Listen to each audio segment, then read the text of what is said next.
Hey y'all, Dawn with 7 Acres Homestead here. I've got a fun little craft project that I'm doing today that I thought I'd take you guys along with me to take a peek at. One of the things on a homestead is that you try not to waste anything. And I have some oranges that have been sitting here for a while and they're not really that great anymore. So today I'm going to dehydrate these in the dehydrator to make a concoction for a simmer pot.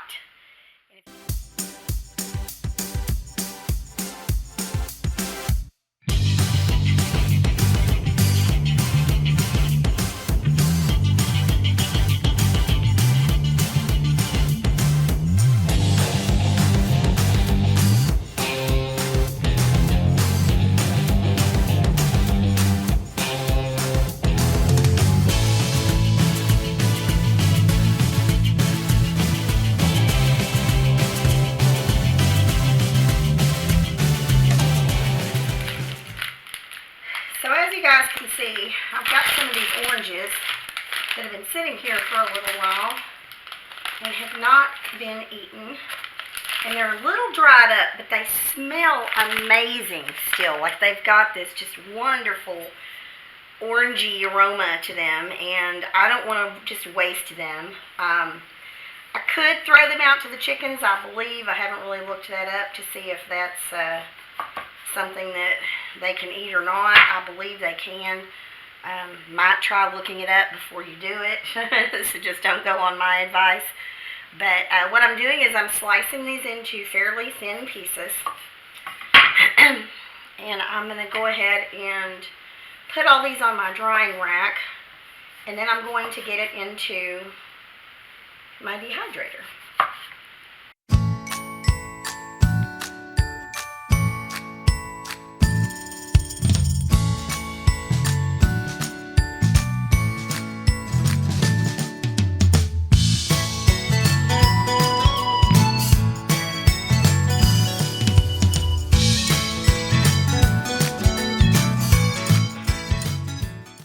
So guys, this is my Magic Mill food dehydrator. Now I've had this thing for about 4 years now, and I absolutely love it. I've owned several dehydrators before, and this one is by far the best one that I've ever used. It's amazing. It's got a great fan motion going in there, so it is recirculating that air throughout the entire process, so you don't end up with spots where some of it dehydrates more than others and that kind of thing. Now, because I live in a 600 square foot house now, I have to kind of pick and choose where I can put things. This is in my pantry area in my utility room, and so it's just on a shelf, but hey, you know, whatever works, right? So this particular Magic Mill holds up to 10 trays, but all I got was one full tray and then some little scraps on there, so I've got 2 trays in there right now. See that fan back there, y'all? It makes an amazing difference. I'm going to go ahead and turn this thing on, and this one is so easy to use. You just hit the on button. It automatically comes on at 10 hours, and this is the time and temperature button, so I can push this to go to the temperature. Right now it's set at 158, which is fine for me. This will go all the way down, let's see how far now. It'll go all the way down to 95 degrees, and it will go all the way up to 167. And the reason I bought this particular one is because it will go up to that temperature, and I wanted to be able to feel like I could safely dehydrate any type of meat that I wanted, which I know has to be at 165 to technically be safe, because, you know, I'm a food manager. And so I chose this particular one for that very reason. Now, it's on the time right now, which is 10 hours, but you can hit the plus button and go all the way up to 24 hours, which is what I'm going to go ahead and leave that on. Literally, guys, this has been in there for maybe a minute going, and I can already smell it. It smells just amazing. So we're going to come back when these are dehydrated and check on them, and I will put a link to this Magic Mill in my Amazon store in case you guys are interested in this particular item. If you do purchase something out of my Amazon store, it does help the farm out a little bit. It's not a lot, you know, it's like this few cents, but every little bit helps. So if you guys are in the market for one, you do want to buy one. I will tell you, I'm not blowing smoke. This is the most amazing food dehydrator ever. Okay, y'all. As you can see, my dehydrated oranges are done, and I'm getting ready to do this simmer pot. And what I'm also doing today is I'm also going to be making some simmer pot jars as gifts for Christmas. Now, if you're watching this video and Christmas has passed, I will tell you that these make great gifts for all kinds of things. They make great birthday gifts. They make great housewarming gifts. And they are a big deal right now. I'm seeing them all over the internet for $10 to $15 a piece for a decent sized one. And so I'm going to show you guys how I'm making this today. And then we're going to start our own simmer pot.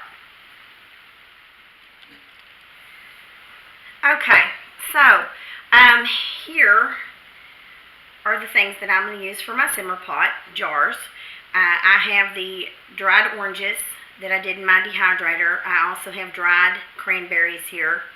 I've got cinnamon sticks, and these are just cloves. You can get these cloves and cinnamon sticks at pretty much any store. No, I did not grow my own. Maybe next year. Maybe next year. The other thing that I'm going to be putting in these jars are these sprigs of pine needles. And to me, that just gives it a nice little fresh, Christmassy smell to go along with all of the other scents that are in the jars. I live in northeast Texas, which is known as the Piney Woods of Texas. And it's named that for a good reason. We have pine trees pretty much everywhere.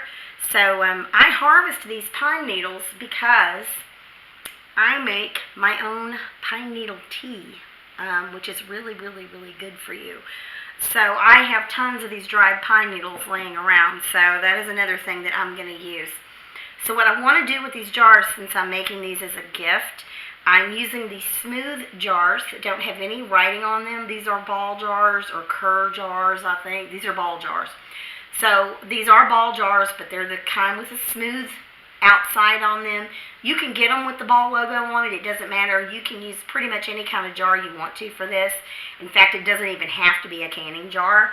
And what I am doing is I am using these one-piece lids on this because they're a gift. It just makes it easier for someone to open this and not have to deal with two pieces. But if you were using the two-piece lids, feel free to do that. That is perfectly okay. I just happen to have some of these, and I don't really love them for canning per se. So whenever I do a gift with a jar or something or store some dry goods in it, I will use these lids. So what I've done is I've taken one of these lids, and I just found some really pretty lace, and I just hot glued this lace around the edge of this one-piece lid. And we're going to kind of decorate it up a little bit more here in a minute, but I just wanted to show you guys that this is kind of what I'm going with here. So we want to make our jars look really full and pretty. So what I'm doing is I'm going to take my pine needle tea, which is basically just my dried green pine needles, and I'm going to fill in some space in the bottom of this jar because I want to kind of have a cushion in there so that everything is not sitting on the very bottom of the jar. Then I have all of these full pine needles that I have cut so that they are not taller than my jar. So we're going to go ahead and pop these in here and just kind of spread those around the back of the jar so that it's taking up some space. Okay, got pine needles everywhere, guys. Okay, so the next thing that I'm going to do is I'm going to lay this on its side, and I'm going to put some of these orange slices in here. And I want to put maybe about 5 of them in this one jar because I want it to look really nice and full and pretty. And if I need to put some smaller pieces in, I can do that just to make everything fit. Okay, so I've got 5 pieces of the orange slices in here. Okay, so now that I have my orange slices in here, I'm going to take some of these dried cranberries, And I'm going to try to position them where they're going down below where the orange slices are. So we're just going to kind of push those down in there. We're going to shake it a little bit because we want to make sure that our orange slices are showing in the top here. And in fact, I'm going to pull those up a little bit taller so that they can be seen a little bit better. Then I'm going to take a couple of these cinnamon sticks and I'm going to pop those in there so that we have that showing in the front of our jar. And I may go ahead and just put an X with those to get them to hold those orange slices in place there. Then I'm going to take a few of these cloves, maybe about a teaspoon. That's what I've got here. And I'm just going to pop those cloves in there so that we have that clove scent as well. May throw a few more of these dried cranberries in here just to make sure that we get the jar fairly full so that our stuff is not falling all down inside the jar. And there we go. That's all of the stuff in our jar. See how pretty that looks? And what's really cool about this is this makes a natural air freshener for your home. And that is what I love about it. I've been doing these for years prior to them becoming a trendy thing on Etsy and Pinterest. I've been doing this for probably 30 years now with the cinnamon sticks and cloves and ginger, and you can use vanilla beans. You can use whatever you want in these. If you're looking for a summery type scent, if this is for a gift for during the spring or the summer, I would look at things like dried lavender and baby's breath, and possibly dried lemon slices or lime slices instead of the orange slices. Or you could use a combination of different citrus slices in here as well, and maybe put the baby's breath and the lavender in with it. The pine would also work for a summer scent as well if you wanted to do something like that.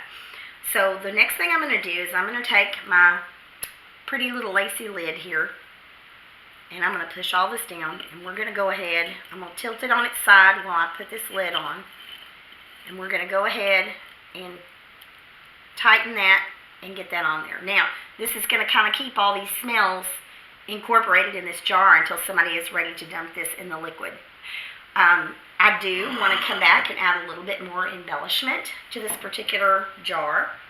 So what I've got here is some jute string that I actually had left over from doing some Christmas decorations earlier. If you guys saw the video where I did the mason jar lid Christmas decorations, this is some of that jute string that I had left over from that. So what I'm going to do is I'm going to cut about 3 lengths of this. There's 1, there's 2, I'm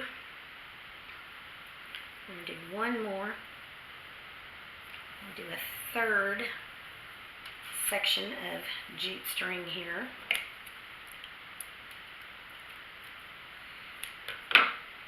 And I'm going to lay this on its side the way I want it to be facing.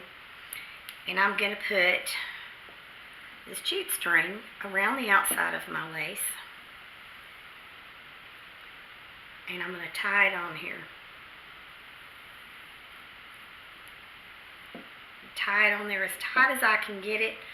I will come back after this and put a little blob of hot glue on here. And let's see if we can tie this in a bow and make it look pretty. Okay, there we go. So now we have our little jute string bow on here. And that just gives it a little added bit of decoration. And that is something that is Pinterest worthy.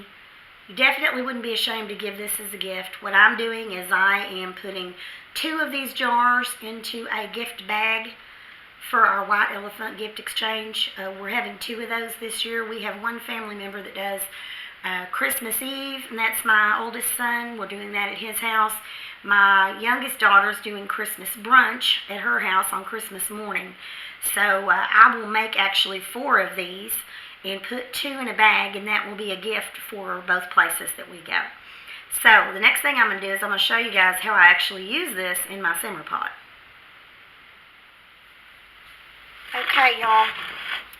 I have my simmer pot here which I got on Amazon, and I will put the link to this down in the description box. You can use just a regular pot on your stove if you want to for this. However, it tends to be kind of hard to clean up, especially if you accidentally let your water run out. These glass pots tend to work a whole lot better for this, and to be honest with you, I just really like the way it looks because it's so pretty when you can see everything simmering down here in the pot, and so for me, it's kind of a pleasing aesthetic for me to be able to see it. But if you don't want to buy yourself a simmer pot like this, you can definitely do this on a stove in a pan. So what I'm going to do is I'm going to go ahead and I'm going to pour some water. I've got my pine needles down there in the bottom of this, and I will probably come back and add a little more water to that later, but for now this will get us started. And I'm going to go ahead and turn my burner on, and I'm going to put it up probably a medium-high temperature until I get this to start really warming up. And then I have all of these other ingredients here that I'm going to go ahead and put in the simmer pot. I have my dried cranberries here. We're going to go ahead and put those in. Get all those pretty red cranberries in there. And those will start to plump back up from being dried as soon as they start simmering for a little bit. And then I'm going to take my cloves. I'm going to sprinkle those in there as well. This is probably a teaspoon and a half of cloves here. Again, I do this the same way I cook the scents that you like the best. Put more of that in there. Then I'm going to go ahead and I'm going to put these cinnamon sticks in. I've got 3 of these that I'm going to go ahead and put in here. And the next thing I'm going to do is I'm going to put my orange slices in here. And then we're going to sit here and wait for this to start simmering. Get that last little clove in there. Okay, we will come back in a moment when this starts simmering, and I'll show you guys how pretty this is in this glass simmer pot going on the stove. Okay, y'all, look how pretty this is. I absolutely love it. So this simmer pot has a lid on it with this little hole where the steam can come out, and that way the smell can kind of escape into the room, but it doesn't evaporate too quickly that way, so it gives it time to kind of have all those smells get together and get real strong in that liquid. I've also have used this same method using apple juice before with apples and cinnamon and cloves. That one's a really, really good one to try as well. But I want to take this lid off for a second. It's not too hot, and show you guys how pretty this is with it boiling in there. And I wish y'all could smell this through the camera, because this is the most incredible smell ever, and it is not full of chemicals and awful things that you don't want to breathe in. One of the things that I absolutely love about using this to scent my home is the fact that my husband has asthma and COPD. I also developed asthma year before last after my second bout with COVID, and so we can't go around spraying a bunch of heavy perfumey sprays in the house to make it smell good. And this is a way to make the whole house smell good, and it's all natural, and none of it's going to hurt you a bit. Plus, if you're like us and you're trying to get away from a lot of the chemicals and stuff and not breathe that stuff in for other health reasons, this is an amazing way to do it. So, hope you guys had fun watching this today, and I will put a link to this simmer pot down in the description box. And you guys email me or come back and message in the comments and let me know what different things you put in yours to make it smell good, because I would love to get some other ideas. So thank you guys for hanging out with me today. I appreciate you guys watching. If you like the channel, please feel free to subscribe, and I will see you guys on the next video. Bye.